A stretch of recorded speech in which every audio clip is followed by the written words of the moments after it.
This lecture is the first in our series for Chapter 10. Our topic today is the tragedy of the commons, and we will also be discussing a couple of economic principles.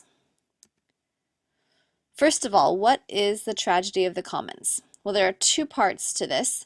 First of all, you have to have a common, or something that is shared among multiple people. And then the tragedy is the fact that the common becomes degraded over time. So first of all, multiple users of a common resource. This could be a shared field. It could be a shared resource such as the ocean, a shared resource such as our air, or a river. One of the prerequisites for the tragedy of the commons is that there is little to no regulation or enforcement about who uses that common resource. Therefore, each person has very little incentive to protect the resource, and over time, that resource will become degraded. So in the pictures below, for example, many years ago, villages used to be arranged around a common green area in the center. They would call that the village commons, and everybody was allowed to pasture their sheep or goats or cattle in that common area. And it would typically be like maybe 1 or 2 sheep per family, 1 or 2 cows per family. Well, no one regulated these common areas, and what would happen over time in certain villages is that one person would discover that he or she could gain an advantage by putting another sheep in that common space. So they're not being charged for the common area, they're able to add another animal there, and then they get the increased profit from having that animal. Well, once that person adds one more, somebody else will notice that they can add one more, and so on until the common area is completely crowded and the grounds have been degraded. And you can see in the picture there the grass has been eaten up and is not growing back very well. So at that point, the common area becomes of little use or no use to anybody because each individual person looking out for his or her own best interest is not acting in the best interest of the group. So that's the tragedy of the commons in a nutshell. So, question for you, which of the following are considered common resources? A, air, B, wild-caught fish, C, a private rancher's land, D, public rangelands. Choice E is A and B only, and choice F is A, B, and D.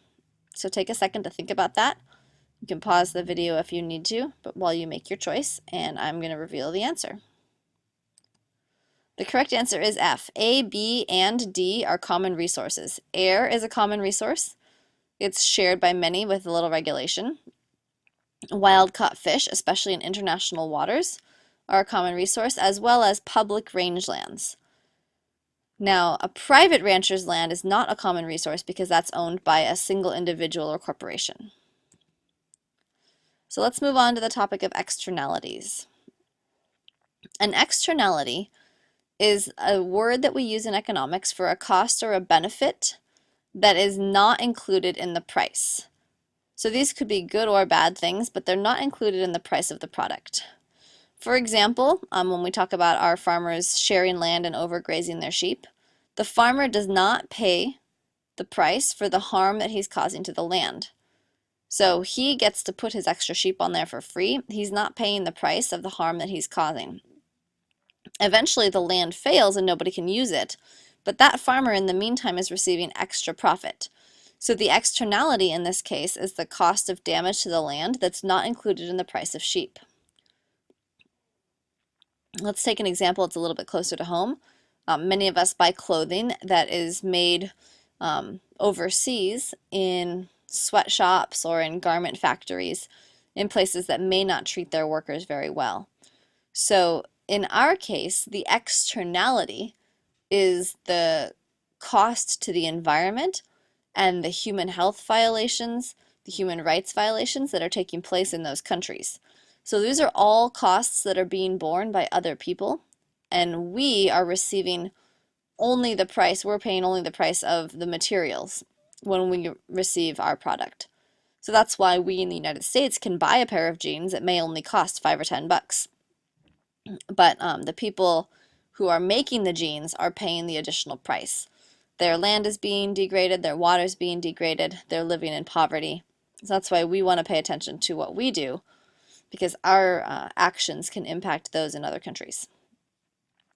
So those externalities, there's actually something called fair trade, and that's a system where different companies are trying to make sure that rather than getting the best price for a product, they want to make sure that the workers who are working in those industries and creating the products are receiving fair wages for their work, so therefore reducing externalities.